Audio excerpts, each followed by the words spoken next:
Hi, welcome to the University Centre Somerset podcast. I've got myself, Tom Ball, course leader for Motorsport Engineering, our higher education provision. I've got students Lucas, Logan, and we've got a very special guest with us today. So, Joel, can you introduce yourself? Tell us a little bit about yourself and Yeah, well, firstly, thanks for having me. It's great to be back here. My name is Joel. I am Head of Trackside Systems for the McLaren F1 Team. I have worked for the team for 9 years, and before that I was a student here, a graduate here from 2012. Wow, so can you explain your career path? You've made it kind of to the top of our industry, where a lot of my students are aspiring to get to. What were the main steps or the main pathway for you to get to there, having left here? Yeah, it was not the most obvious or straightforward pathway. When I came out of education here, I didn't immediately get a role in F1 or in motorsport even. I had to sort of broaden my net and move into an automotive job. After that, I ended up finding a motorsport role in Australia, of all places. Moved over there and worked in sort of club level motorsport in Australia. I did that for a year. And then came back with a bit more experience under my belt, applied for a number of other jobs again, even started sending sort of cold call emails to people at teams, trying to guess email addresses and get CVs out there, and managed to get a job with McLaren GT, so in their GT car program with their kind of factory race team. Supported that for a couple of years. That was a fantastic experience. Won a championship with them. Then a role came up in F1, and it was kind of a logical next step for me from that point onwards. So I got an interview there, and in January 2017 I walked through the door at McLaren F1 Team and haven't looked back since. Wow, what a route. Congratulations, mate, you've made it. The HND course is our students getting a chance to get involved with the race team. So could you just say a little bit about your experience of the race team while you were here? Yeah, so my time here on the HND, I got involved with the race team. That was a fantastic opportunity that we all had on the course. And in fact, I think everyone who was on the course did in some way or other get involved with it. You know, I made myself available to get to the race events that were being held, that we attended, and I think really that was incredibly valuable. And I speak to some of my colleagues who didn't necessarily have those opportunities with a more traditional university avenue they went down. They may have been Formula student, but it's incredibly oversubscribed. So for me to have just on my doorstep right in front of me this incredible resource with this car to get to race events, it really gave me an incredible basis to build on, and it looks so good on my CV when I apply for a job and say, yeah, look, I've already been doing race events. I already know how to service a car in a pit stop, and that is a really useful tool that I think this college has such a advantage with. So you started at club level and you're now at like where we want to be at the top. What sort of makes the engineering background different, sort of all the way through, if you know? Yeah, I mean, the engineering background really, when I left here, I came out with a really good grounding across it all, mechanical engineering, working with the race car that the college had here at the time, and you've got some other fantastic tools here. So I came out with a really broad grounding of mechanical and engineering. And then in the early club level stuff, you're definitely leaning on that mechanical experience. And then as you sort of move and progress through this kind of from club level to national to international up to F1, that kind of emphasis on the engineering side grows a little bit more with each step you take, but you're never reliant on it. If it's not the engineering is not the avenue you see yourself going down, and you want to stick on the mechanical and be involved in that side, then that works as well. The progression is kind of fundamentally the same. But it kind of branches off, and you can kind of run in parallel. So you can work on a more engineering growth path, or you can work on a mechanical growth path. But as you sort of find yourself progressing up, you'll see that there are more and more opportunities where you can sort of divide that up and move on through it. So talking a bit about your job, what sort of responsibilities do you get on track, and what kind of pressures are put on you? Yeah, so in my role, I'm basically responsible for all the electronics on the car at the track. So everything that's sensors, wiring harnesses, power management, data acquisition systems, everything that communicates on that car and makes that car go and transmits that data, which is kind of broadly reaching every single system on that car now. So that kind of falls under my responsibility. So at the track, I'm looking out for things going wrong with those systems, making sure that they are working optimally, supporting the team of other engineers, systems engineers who have to look after that equipment, and reporting back any issues that we might find, and supporting the engineers who are responsible for the subsystems. So you travel a lot during the year, and I think you quoted over 400 flights last year. Yeah, so Can you share a bit about how you manage it all with life and the whole work-life balance? Yeah, so I ticked over personally. I've done 400 flights that last year. That was my milestone I achieved. But yeah, it's 24 races a season plus winter testing plus in-season tests. So it's tough. It's more than half the year out of the country, and that is difficult to manage. As you say, it's difficult with work-life balance. We are very well supported at McLaren. They do a fantastic job of looking after our welfare. That it's in their interest to make sure that we are happy and looked after. So in between events, we do get time to sort of unwind and relax and shut down a bit. Kind of depending on your role now, there may be some meetings and things to attend. A great deal of that can be done remotely. So actually, in a week that maybe between races, we can actually be at home. I can do a couple of Teams meetings. I can catch up on home life for that period of time before then packing my bag, getting back off onto the next flight. But then we are also looked after with regard to our jet lag and our health and well-being when we're away. We do have a dedicated team physio that travels around with us to look after the crew. We do have a doctor who will travel with us. We're well supported with our nutrition and our physical health, and they really make sure that it's in their interest, of course, that we're operating optimally, but that also benefits us. So it's tough to maintain that balance, but it's everything that McLaren do, they do to support us. So. Sounds like you looked after. Yeah, we are. Yeah. Brilliant. What's your favourite track from the entire world? My favourite track. It could be, I think, Suzuka in Japan. It's an amazing country, and the circuit's incredible. That's definitely up there, one of my favourites. Which one is the most challenging for you or your team? Yeah, the interesting thing really, when you ask us as the crew what our favourite race is or our favourite track is, it typically isn't always just what's the best race or what's the most enjoyable to watch. There's a lot more for us because we what's the hotel like, what's the area like, what are the facilities at the track like, what's the weather like even, there's a lot that adds into it. Whereas you might ask a racing driver, one of the F1 drivers, they'll certainly have a favourite one they like to drive. Well, we don't get to drive it. So for us, there's a lot more that goes into the sort of the package of what's the favourite race. So Suzuka, I think, is really cool because the country is amazing, the culture is incredible, the food's great, the weather's fine usually, can be changeable. But added to that, the circuit is great, the racing is good. It's a really, really cool racetrack, and there's a lot of history there. So it's kind of got everything, and that's there are other fantastic circuits. We go to 24 races now, and it's hard to pick one out. But for me personally, it's Japan and Suzuka. F1 is like the driver and the car, but could you name, even if it's yourself, a unsung hero?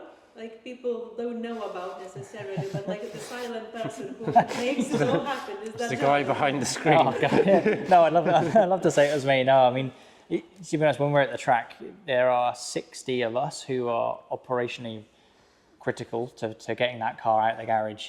And you see on TV, the drivers, and you see the guys on the pit wall, and you do see only a small fraction of the percentage of the people that are at the track putting that car out. Behind the scenes of that, though, we've got 1,000 people back in Woking just building this car, designing it, assembling it, just to get those two drivers out on that Sunday. So even then, it's not even just the 60 of us who are at the track. There's this enormous team behind us. So it's so difficult to pinpoint one unsung hero when actually there's 1,000 almost unsung heroes that don't get to be on TV, don't get to be seen in the garage, don't get that airtime, but they're the ones putting the hours in. They're the people, the guys and girls these last few weeks that have worked incredible hours non-stop to make sure that we're prepared for race one. and that car driving at the garage. So yeah, I can't unfortunately pick one. I'd love to say, yeah, it's me, but no, there's 1,000 heroes that put that McLaren out on track. In regards to sort of this season, with obviously the regulation changes, is it anything massive, and is it sort of more hybrid bias, or? Yeah, so this is, in the 9 seasons I've done, this is the biggest shake-up of regulations that we've had. It's huge. There's massive changes for the engine manufacturers. As you say, the hybrid bias is a bit different now. We don't have the MGUH, the turbocharger energy recovery. We're now reliant on the crankshaft energy recovery. Battery size is different, deployment rules are different. So that's all sort of covered by the engine manufacturer, but that obviously affects us. Huge changes. The car itself massively different. The wheelbase is different. The tyres are smaller. The aerodynamics are vastly different. We're no longer in this ground effect era, so our underfloor of the car is very, very different. We've got rid of the DRS, so that's a big change that affects how the car functions, but we've got rid of that, but also added a front wing actuation. So now we have this straight mode where the wings will be doing a lot more moving than we've ever seen before. Incredible sort of engineering challenges to overcome for that. And then the electronic architecture on the car, something that perhaps isn't really immediately visible to anyone watching it on TV, but there's a lot under the surface that's changed. Communication protocols are now different, physical hardware in the car is different. Quite a lot of that is equipment that's prescribed by the championship, by the FIA. Every team is in the same boat. We're using different technology, different pieces of hardware, integrating that with our own systems. It's been a mountain to climb, and we've had 2 fantastic seasons, and we've had a lot of consistency with a lot of the car systems for a long time. We're now kind of back at base camp. We've had a reset. Everyone is now at the same level, and we have to start again. So it's an enormous challenge ahead of us, and a lot of changes. And this season is going to be very exciting. I think, from inside and outside watching it. So, big change. And I think linking off the back of that one to do with fuels. So this year, 2026, the move to sustainable fuels. Yeah. So how's that gone? How long have you been working on that, and how is that process going? Yeah, so that's, the F1 in general is just moving into this more sustainable direction, which obviously fantastic and massively in support of. There's implications for teams, how we operate, and our system. So as you say, the sustainable fuel now introduced. It's something that the engine manufacturers, our engine partners, will have been working on for a long, long time. Behind closed doors, they've been understanding this fuel, developing it, understanding its weaknesses, its strengths. And for us as the team now on the receiving end of it, we've had them do all this development work. What we've now got is a package that just works really, really well. Amazing. Fundamentally for us at the team, it's almost transparent for us. It's seamless. We know that, in our case, Mercedes have already put all this background work in. And I can't speak for how much effort's gone into that, because that's looked after by them. But I do know that it's a tremendous effort to present to us now something that fundamentally operates exactly as it did on the non-sustainable or the blend fuels we were running before. And is it like an ethanol E85 type thing, or is it another cocktail? It's quite a cocktail. It's a bit different to that. Okay. Yeah, the exact sort of chemical makeup of it, I actually don't know. It's not really something that's shared out with us. So but it's a complex makeup. But it's a fascinating avenue that F1 is going down, and I think it's really interesting as we move in this sustainable direction.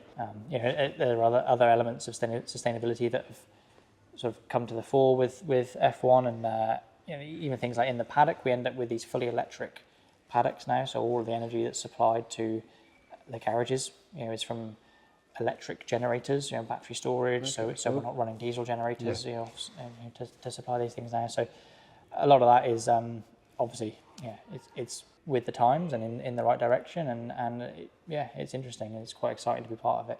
And sustainable fuels is a massive thing.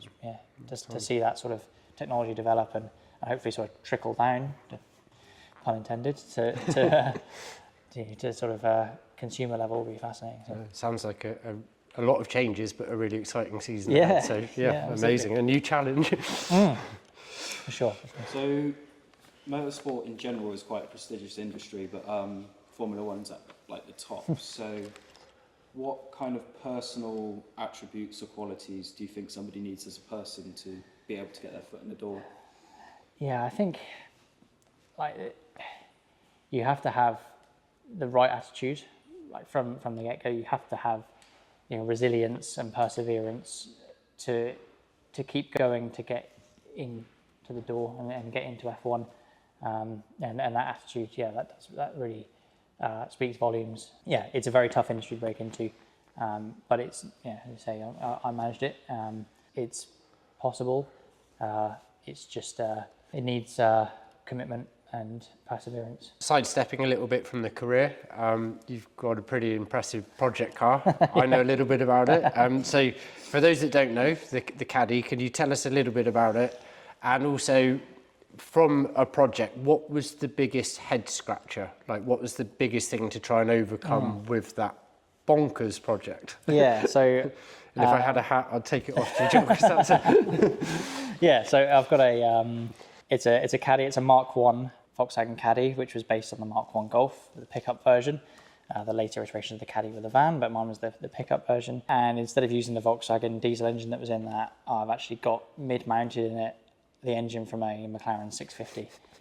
So a V8 twin turbo engine from one of those. Attached that to a Lamborghini Gallardo manual gearbox, so a 6-speed H-pattern gearbox. And then I've fitted Porsche 911 suspension and running gear. And that's all being managed by a Heltec aftermarket ECU. So I've sort of built my own wiring harness for it, lent upon skills that I learnt in my work to take home and to assemble that and running that on a full standalone management. Challenges wise, a lot of challenges. Yeah. Everything was a sort of hurdle to overcome, and my brother has been helping me with the project. He's been fantastic sort of input on that and helping fabrication and things. So between the two of us, we've had a number of hurdles to overcome, and we sort of broke them down to sub steps really. It was initially, okay, how can we get this gearbox to fit to the engine? There's a custom adapter to make to fit that. We had to design and have that made, and then it's how is it going to mount in the car. So we're building the subframe to attach it. How we're going to run it, so then it's which ECU we're going to use, how we're going to interface it, how we're going to connect it. We're going to build a whole new wiring harness. And then how are we going to get the car legal? Because fundamentally it's a kit car. Yeah. So because it's so extremely modified, so we're going through all the process that you would go to register a kit car or a Caterham or Lotus type vehicle. So there's been lots of pretty big hurdles to overcome. So to pinpoint one single one is a little tricky when it's just been hurdle. It's been a hurdle marathon, I suppose. No, fair enough. And it's many years in the making. Actually, this has been a long time we've been working on it. So hopefully next season it's out and about, and I'm driving it around. Maybe you can bring it back up. I'll bring it back up. Yeah. I'm sure we'd love to see that. I'll bring it back. For sure. Another one to add, I guess, and where I learnt about the Caddy was from the High Performance Academy. Now, I'm a big fan of theirs. I listen to a lot of their podcasts. I've done a lot of their courses as well. How did that interview come about? Because when I saw your name on there, I was like, So, I've been a sort of student of High Performance Academy quite recently. I mean, obviously I learnt a fantastic amount here. The High Performance Academy has got some great resources as well for some specific topics to delve into. So I'd read about those. I'd read about their sort of cam control tuning because it's relevant for my project. Aftermarket ECU selection and stuff like that. So I was already familiar with them. I was a customer of some of their courses, a student on their courses. I had spoken to Andre, who sort of runs the courses there. I'd had a chat with him. Had some questions about some courses, and through that we just got talking about my project, and he wanted to know how I came about that, and I explained my link to McLaren, and it all sort of developed from there really. And he was just keen to have a chat with me, talk about the Caddy project because it's pretty different, and then also just have a few words about Formula One and electronics and systems, and I'm always happy to have a chat with people about it. So we'll stem from there. Right, cool, really cool. Now I'm a big music guy, and it's often a hot topic in the workshop, in the classroom. What's your soundtrack to life, Joel? Like, best music for driving, best music for getting on with stuff in the workshop, and then what's your night out? What would you? Oh, yeah. Well, good question. I sort of grew up in a sort of skate punk kind of era, Blink 182, Sum 41. You know, that kind of soundtrack is what I have on in the car. Yep. You know, when I drove here, actually, that's I had the skate punk playlist playing. So that's my sort of driving soundtrack. In the workshop, we can talk about McLaren in the garage at work. We have a pretty good sound system in there, cool. So we tend to have music playing in there, and that can be a whole range of stuff. You know, it can be Stevie Wonder, it can be Fred again. It could, there's just a huge range of music we'll play in there just to keep everyone going, keep the morale going, and it's just great to have that bit of background music. And then I find myself doing the same thing if I'm at home in my own garage tinkering away. I like just to have a bit of background, bit of house music, bit of something just to bob along, keep me going. Night out wise, it's whatever's gonna get me going and get me on the dance floor. Okay. Really, which is typically does need a few looseners beforehand, but it's a bit of house music usually. Brilliant. Gets me cool. Bobbing, so. Good stuff. Yeah. Lots to relate about that. And I think So I got a bit of a question. So obviously you've got your project car. What do you drive as kind of like a daily? Yeah. Okay. I didn't think I'd do this, originally, but I drive an electric car as a daily.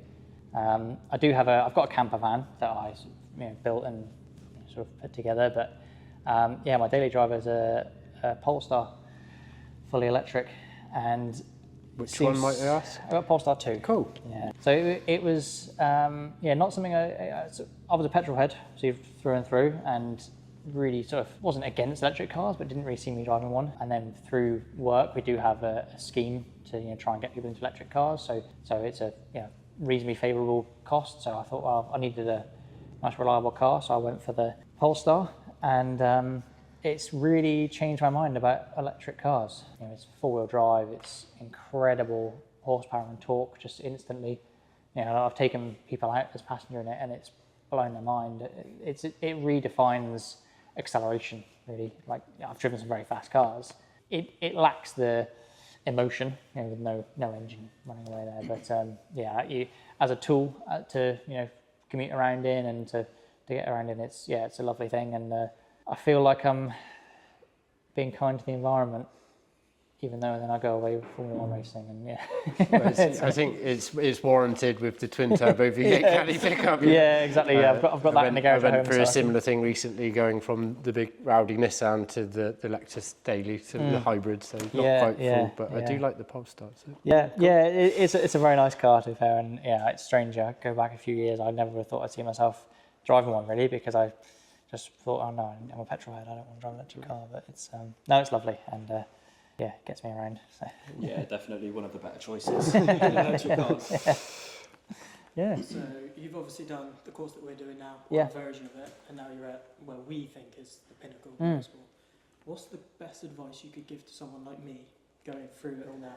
If I think what I would say to myself, if I was sort of talking to myself now, it was never about having the best grades and the best CV or worrying where I was going to be in 5 years. It was more persevering, keeping the right attitude, keeping the passion there. That will just get you where you want to be. And you might not want to be in F1. To be honest, when I left college, I didn't even consider F1.